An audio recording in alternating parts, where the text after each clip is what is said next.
I am about to share with you the secret behind the most profitable companies in the world today. It's a very basic secret. It's really easy. It goes down to something you probably learned in your microeconomics class if you were in business classes, but it's something you probably overlooked and you don't know how to apply it in real life. It's key to most profitable businesses. This is very important if you're an investor, but also as an entrepreneur, as a business owner. How can you increase the profitability of your business? How can you actually make that happen? Simple, easy equation. It's marginal revenue minus marginal cost equals marginal profit. You'll be able to increase revenue incrementally while minimizing the cost to do so. Very easy to do. Goes back to my old saying. You use new customers to increase sales, but you use your existing customers to increase the profits. That's what it comes down to. You need your existing customers. Now, how do you keep them? How do you do this? How do you actually make this equation work out so you can increase the profitability of a business or evaluate the profitability of a business going forward? If you're an investor or you're trying to put together a business plan and trying to convince investors, or you're just trying to run your own business and go traveling and run a business off your computer or something online. This is how you do it. This is how it happens. So there's a couple of different ways. First, you can increase the fixed cost of that business. Now, this is maybe the weakest way to do so. It's the weakest way to do so. Because, if you really pay attention to the channel, Michael EJ, Economic Stock Picking, I'm all about fighting off competition. Increasing your fixed cost does not help with fighting off competition.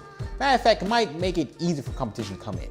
Now, if you're a very large business, very large enterprise, maybe Fortune 500, Fortune 1000, depending on what business you're in, the capital intensity of it all, yeah, increasing fixed costs will help. Increases economies of scale if need be. And once the sales start coming in, then yeah, your costs are already there. So it's not necessarily increasing. But for most people and for most businesses today, this doesn't apply anymore. Not in the 70s and 80s anymore. You gotta move forward. So this is how you really do it. First off, find ways to increase customer loyalty. Like I said before, once you get the customer, it's tough. There's a customer acquisition cost there.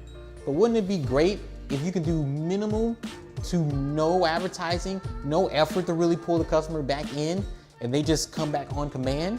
That's the beauty of these SaaS or subscription-based models online or through different magazines and stuff. They brought you in once and they got that continuous revenue coming in month over month. Recurring revenue models are really good. And in some ways they increase customer loyalty, especially if they're producing a decent product, as long as they don't cancel on them. So you need to find ways to do that. A lot of companies, a lot of small businesses might do this through advertising, maybe through a brand name, maybe through a trademark. That's probably the best way to do it. But there's different ways you can pull this off. It's not as reliable. I must admit, it is tough to do so when you're a smaller business. If you're going B2B, selling to different businesses, this might be easier. For consumers, it's a little bit tougher. So keep that in mind. You can also practice upselling. Now, upselling, it's sneaky in a way, right? It's sneaky. For example, take a look at some of the stocks I've pitched in the past. We got Shopify. I first thought it was but now I reconsidered and thought of it as more of a buy. If you sell things through Shopify, there's different options. And yeah, when you go from the cheapest option to the next level, marginal revenue increases, marginal cost doesn't increase that much. It doesn't go up that much, actually. You will be surprised. Low-key price discrimination may be going on, it's questionable, but it doesn't increase that much. Same thing with Dropbox. You move up and your team gets bigger, they get used to using the Dropbox system for a different business. So once your business grows, you're gonna need the next level, next package. Marginal revenue is gonna increase, but to service that next level, it's not that much. It's not that bad. It's not like serving them costs a lot more. And you see this as a consumer too. Starbucks coffee. I'm just letting you know. The cost to produce from maybe a tall coffee or tall cappuccino or frappuccino to a grande to a venti, each jump up, maybe it's what, 10, 15, 20 cents, marginally extra, just to actually make it, put all the ingredients together, and like 20 cents is like max. You know, that's really high. I'm thinking it's more like 10 to 15 cents. And what they charge, an extra 50 cents to $1? There's a profit gap there. Like they want you to get the larger things. You see it in grocery stores. The difference between traditional food and organic foods.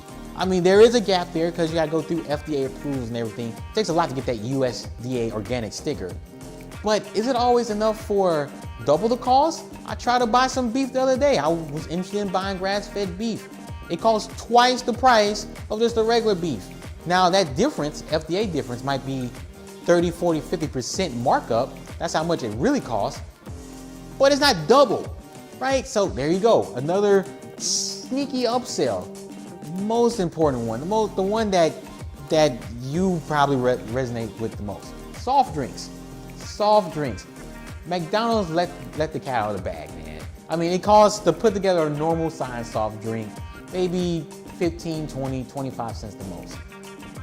That's why they don't mind going, charging only $1, even for the largest soft drink, because they know it's the most profitable thing on the menu on fast food. That's why some fast foods they still keep at normal prices. It's even worse when you go to the restaurant where it costs $2, $2.50, maybe $3, and it costs the same 15, 20, 25 cents to put it out. So different sizes, all these little sneaky ways of upselling. So you can do that. That increases revenue without necessarily increasing cost that much. But these three ways, I do think customer loyalty can be defendable. Upselling, maybe. Fixed costs, definitely not. The last two are connected to strategic assets. What I see as strategic assets, the best way to fight off competition, and you can do so as well while increasing profits. First one is the ecosystem. I've talked about this before. Having complementary products for your customers. I mean, for example, I love Accenture. Accenture is one of my favorite companies to keep up with. They might not be the best in management consulting, and they might not be the best at IT consulting, but they have different solutions to integrate the two. And you can't get that from the best management consulting. You can't get that from McKinsey and BCG in the same way. And you can't get the management consulting side from IT companies like Adele and the Associates. You can't get that. I mean, Accenture offers a mix of both. There's other companies that do a great job of offering these like all-in-one solutions, different problems. Another company I like is Square. Square for merchants, small, medium-sized businesses.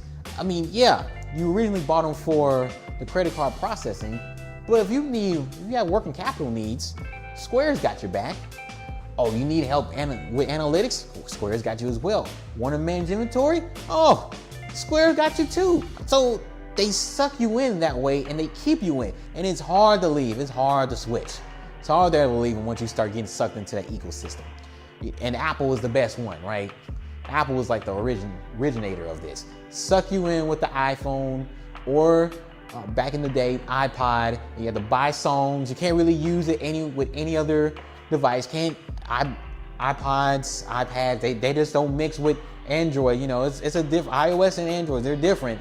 And that's how they sucked you in and they got you trapped. You can't move anywhere. Next thing you know, you got the laptop, you got the desktop, you got the iPad, and you got the iPhone. You Appled up, right? So ecosystems are very powerful. And then, of course, one of my favorite things is intellectual property. So I already mentioned trademarks for customer loyalty, but the other ones are probably more important. You got the copyrights, you got the trade secrets, you got the patents. Now, the cost to create intellectual property is high, and you don't always see the payoff. I will say that. That's the tough thing with intellectual property. You don't always see the payoff. But once the payoff comes, this increases, marginal revenue increase by a lot, and marginal cost is almost zero. Like it just doesn't move. Like you already put up all the work. You already put up all the effort. It's like passive income in a lot of ways. So you already did the work. Now just watch the money come in. So these are the best ways to increase profitability of the business. These are the best ways to evaluate how profitable is a business. How profitable are we today? Does that make sense? And how will that increase going forward? These are the best ways to do so.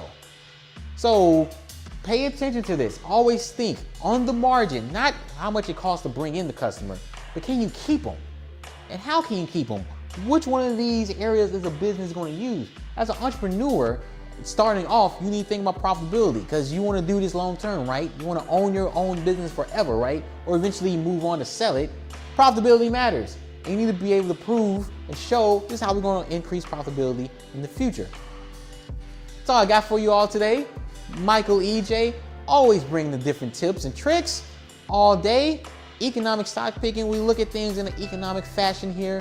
And I'm also offering business strategy advice because I think the two go hand in hand, stock picking and business strategy.